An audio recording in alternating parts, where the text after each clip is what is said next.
وما لنا ألا نتوكل على الله وقد هدانا سبلنا ولنصبرن على ما آذيتمونا وعلى الله فليتوكل المتوكلون. Alhamdulillah, jemaah sekalian yang dirahmati oleh Allah Subhanahu wa taala, dalam pertemuan majelis kita nanti mulai malam ini sampai dengan pekan Rabu, di hari Rabu yang akan datang, insyaallah kita akan membahas fikih seputar salat qiyam Ramadan, yaitu salat qiyamul lail yang dilakukan di bulan Ramadan, atau lebih populer istilahnya di tengah-tengah kaum muslimin dengan istilah salat tarawih. Jadi kita rehat sejenak dari kitab Bulughul Maram karena kita hendak menyambut bulan Ramadan, dan pada tahun-tahun sebelumnya sebelum bulan Ramadan kita membahas fikih puasanya, dan ketika sudah hendak masuk bulan Ramadan kita tidak sempat untuk membahas fikih qiyam Ramadannya atau fikih salat tarawihnya, kita tidak sempat membahas. Maka pada malam hari ini, kemudian nanti insyaallah lusa di hari Jumat malam Sabtu kita juga akan melanjutkan tentang fikih qiyam Ramadan. Kemudian Rabu pekan yang akan datang. Adapun nanti pekan yang akan datang Jumat malam Sabtu, insyaallah kita mulai untuk libur dulu, karena nanti menunggu keputusan dari pemerintah kapan masuknya Ramadan. Karena kalau perkiraan penanggalannya itu Jumat malam Sabtu itu sudah masuk malam pertama untuk bulan Ramadan, tetapi kita masih menunggu keputusan dari pemerintah tentang masuknya bulan Ramadan nanti kapan gitu. Untuk kita tunggu sidang isbatnya nanti. Nah, malam hari ini kita insyaallah membahas fikih qiyam Ramadan. Apa sih itu qiyam Ramadan? Qiyam Ramadan adalah qiyamul lail. Dia salat malam yang dilakukan di bulan Ramadan. Yang namanya salat malam keutamaannya sangat agung di sisi Allah Subhanahu wa taala. Allah Subhanahu wa taala memerintahkan Nabi Muhammad sallallahu alaihi wasallam di awal-awal masa dakwah beliau di Makkah, "Qumil laila illa qalila." Berdirilah kamu untuk salat malam di malam hari, kecuali sebagian kecil dari malam. Artinya dahulu pernah diwajibkan kepada Nabi SAW untuk salat malam. Nah, karena periode dakwah Nabi di Mekah itu belum ada kewajiban salat 5 waktu, jadi dia sebelum tahun ke-10 kenabian. Nanti salat 5 waktu baru disyariatkan di tahun ke-10 kenabian pada saat peristiwa Isra dan Mi'raj. Sebelum itu, di antara salat yang pernah diwajibkan kepada Nabi SAW adalah salat malam. Dan itu Rasulullah SAW diperintahkan untuk mengerjakan salat malam itu di sebagian besar malamnya. Ketika Allah berkalam illa qalila, kecuali sedikit. Maka yang banyaknya ngapain? Banyaknya salat. Kecuali sedikit itu bagaimana? Maka kemudian Allah Subhanahu wa taala menjelaskannya nisfahu. Paling tidak setengah dari malam kamu salat. Jadi kalau misalnya antum itu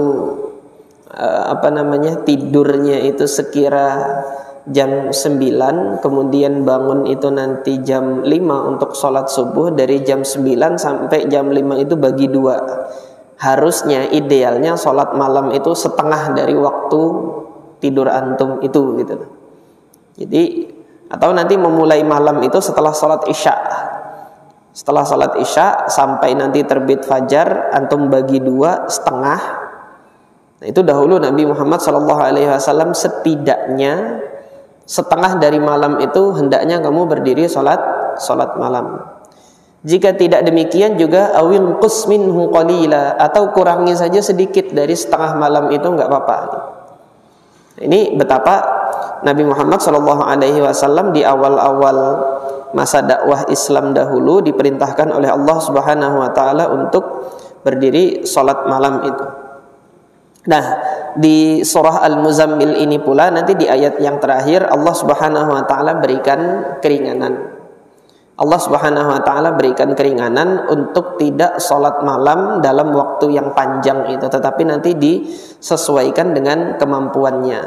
Oleh karena itu Allah tegaskan di ayat terakhir surah Al-Muzammil itu, faqra'u ma tayassara minal Qur'an. Baca yang mudah bagi kalian dari Al-Qur'an itu. Nah, intinya di sini untuk mengerjakan salat malam tidak ada patokan harus berapa ayat dibaca dalam dalam satu rakaat, akan tetapi di situ disesuaikan dengan kemampuan masing-masing kaum muslimin, karena perintah Allah faqra'u ma tayassara minal Qur'an. Bacalah oleh kalian apa yang mudah dari Al-Qur'an ini di dalam salat kalian. Semua salat. Nah, dalam hal ini kan konteks ayat itu untuk salat malam. Jadi ketika untuk salat malam itu nanti mau baca yang mudah, yang antum hafal saja silahkan. Nah, ini keagungan salat malam. Allah Subhanahu wa taala sampaikan perintahnya itu di dalam Al-Qur'an, kemudian di dalam surah Al-Isra Allah Subhanahu wa taala juga kembali menegaskan wa minal laili fatahajjad bihi nafilatan lak. Dari sebagian malam bertahajudlah kamu. Nah, jadi qiyam lail, salat malamnya untuk tahajud ini didahului dengan tidur. Itu namanya tahajud. Ketika bangun salat malamnya itu didahului dengan tidur, itu namanya tahajud. Kalau tidak didahului dengan tidur bagaimana? Yaitu qiyam lail gitu namanya. Namanya qiyamul lail, salat malam gitu secara umum. Jadi salat malam itu gimana sih? Salat malam itu semua salat yang antum lakukan setelah ba'diyah isya itu sudah terhitung salat malam. Salat ba'diyah isya itu masuk salat nawafil 5 waktu yang masuk dalam hadis Ummu Habibah yang Nabi SAW bersabda, barang siapa yang mengerjakan 12 rakaat di setiap harinya, maka Allah Subhanahu wa taala akan membangunkan rumah nanti di surga. Nah, kata Ummu Habibah, aku belum pernah meninggalkan ke-12 rakaat itu semenjak aku mendengarnya dari Rasulullah SAW. Jadi nafilah-nafilah yang mengiringi salat-salat wajib itu ada 12 rakaat. 4 rakaat sebelum zuhur, 2 rakaat setelah zuhur, kemudian 2 rakaat setelah maghrib, 2 rakaat setelah isya, dan 2 rakaat sebelum salat subuh. Nah, ini yang kemudian di dalam mazhab Syafi'iyah disebut dengan salat rawatib muakkadah. Jadi yang ditekankan karena dia ada keutamaannya. Keutamaannya apa? Keutamaannya dibangunkan rumah di surga. Adapun rawatib-rawatib yang lainnya seperti qabliyah maghrib, 2 rakaat sebelum salat maghrib, 2 rakaat sebelum salat isya, 2 rakaat sebelum salat asar. Ini masuk yang muakkadah atau tidak muakkadah dalam mazhab Imam Syafi'i? Enggak masuk yang muakkadah. Tetapi melaksanakannya apakah terlarang? Enggak, boleh. Silahkan melaksanakannya. Karena yang 2 rakaat sebelum salat maghrib, kemudian 2 rakaat sebelum salat isya, dan 2 rakaat sebelum salat asar, ini dijelaskan dalam hadis yang lain bahwasanya salat di antara 2 azan. Rasulullah SAW pernah menyampaikan, salatlah kalian di antara 2 azan. Di antara 2 azan itu apa? Azan dengan iqamah. Kemudian di akhir hadis Nabi SAW menyampaikan liman sya'a, bagi siapa yang mau. Nah, kemudian di dalam hadis Anas bin Malik pernah ditanya, akan Rasulullah SAW yusalli rak'ataini qabla al-maghrib ba'da al-adhan gitu. Pernah enggak Rasulullah SAW itu salat 2 rakaat setelah maghrib dan setelah azan maghrib sebelum iqamahnya? Itu pernah enggak Nabi SAW salat itu 2 rakaat itu? Kata Anas bin Malik apa? Kana yarana nusallihima. Beliau melihat kami mengerjakan itu 2 rakaat sebelum salat maghrib itu. Jadi setelah azan dan sebelum iqamah. Falam ya'murna wa lam yanhana. Rasulullah enggak pernah menyuruh kami dan Rasulullah juga enggak pernah melarang kami. Maka silahkan bagi yang mau mengerjakan 2 rakaat sebelum maghrib, 2 rakaat sebelum isya, dan 2 rakaat sebelum sholat asar itu. Nah, ini tadi sunnah-sunnah nafilah atau rawatib yang mengiringi sholat-sholat wajib. Nah, setelah sholat isya itu kan ada rawatibnya tuh. Ada sholat nafilahnya yang 2 rakaat. Setelah rawatib 2 rakaat setelah isya itu, bagi antum yang mengerjakan lagi sholat sunnah itu sudah terhitung sholat malam. Maka dia terhitung sholat malam, sudah terhitung qiyamul lail. Didahului dengan tidur terlebih dahulu atau tidak didahului tidur, itu qiyamul lail. Qiyamul lail atau sholat malam yang didahului dengan tidur terlebih dahulu itu namanya tahajud. Tahajjada, dia bangun di malam hari setelah tidurnya untuk mengerjakan ibadah kepada Allah Subhanahu wa taala di keheningan malam itu. Sholat malam yang dikerjakan dengan jumlah rakaatnya ganjil ini dinamakan witir.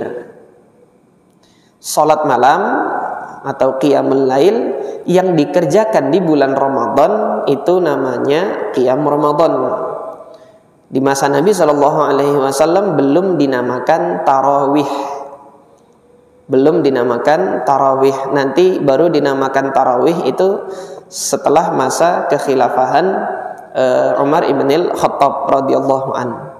Karena tarawih itu nanti di sela-sela sholatnya ada istirahat. Di salah-salah sholatnya itu nanti ada istirahat. Oleh karena itu kemudian dinamakan sholat tarawih. Jadi sebelum kita melanjutkan pembahasan tentang fikihnya, hendaknya kita membaca terlebih dahulu hadis-hadis Nabi SAW yang berkenaan dengan qiyam Ramadan atau melaksanakan qiyamul lail, sholat malam di bulan Ramadan. Al-Imam Al-Bukhari, di sini pada kesempatan ini saya membawakan kitab Sahih Al-Bukhari karena di dalamnya terdapat banyak faidah fikih hadis. Jadi kita mempelajari fikih itu ya semua, fikih hadis, fikih mazhab, bagaimana Imam Syafi'i rahimahullah menarik kesimpulan dalil. Nah, di sini kita akan melihat bagaimana Al-Imam Al-Bukhari rahimahullah menarik kesimpulan dalil. Nah, bagi antum nanti yang tertarik untuk mempelajari fikih hadis, baca Sahih Bukhari. Antum lihat judul yang diletakkan oleh Al-Imam Al-Bukhari, kemudian antum baca hadisnya, tarik kesimpulan atau hubungan korelasi kesesuaian antara judul bab dengan hadis yang dibawakan oleh Al-Imam Al-Bukhari di situ. Hal itu menunjukkan fikihnya atau pemahamannya Al-Imam Al-Bukhari terhadap sunnah tersebut yang beliau bawakan di dalam kitab ini. Jadi kitab Sahih Bukhari itu bukan hanya sekedar himpunan hadis saja. Kalau nanti antum melihat himpunan-himpunan kitab hadis yang di dalamnya itu dikelompokkan hadis-hadis Nabi itu berdasarkan tema, maka di sisi yang lain kitab hadis tersebut adalah kitab fikih. Jadi fikih hadis namanya adalah fikih hadis. Karena nanti di dalam setiap bab yang ditempatkan oleh para ulama itu menunjukkan fikih beliau atau pemahaman beliau terhadap hadis yang beliau riwayatkan di kitab itu. Nah, di dalam Sahih Al-Bukhari ini hadis pertama yang beliau bawakan di dalam kitab Salat Tarawih, bab fadli man qama Ramadan. Kitab tentang salat tarawih, babnya hanya ada satu dalam kitab ini. Jadi perlu saya sampaikan ya, di dalam Sahih Bukhari itu terdiri atas banyak kitab. ada kitab Bad'il Wahyi. Kitab Bad'il Wahyi itu menghimpun hadis-hadis Nabi SAW tentang permulaan wahyu. Nanti bab di dalam satu kitab terdiri dari beberapa bab. Bab yang pertama tentang bab kaifa bad'ul wahyi ila Rasulillah sallallahu alaihi wasallam, bab bagaimana wahyu itu sampai kepada Rasulullah sallallahu alaihi wasallam. Baru disampaikan hadis-hadis dalam bab tersebut. Nanti ada kitab Taharah. Kitab Taharah di dalamnya ada beberapa bab tentang wudu, bab tentang mandi dan seterusnya, permasalahan-permasalahan yang berkenaan dengan taharah, baik itu wudu, mandi, tayamum dan yang lain sebagainya. Terdapat pula Kitabul Adzan. Di dalamnya nanti ada bab tentang azan dan permasalahan-permasalahan yang berkaitan dengan azan. Nah, di sini dia salah satu kitab yang dibawakan oleh Al-Imam Al-Bukhari, ada kitab khusus yang menjelaskan tentang salat tarawih. Kitab Salatit Tarawih. Di dalamnya ada satu bab yang beliau beri judul bab Fadliman Qama Ramadan. Bab keutamaan mereka yang melakukan qiyam Ramadan.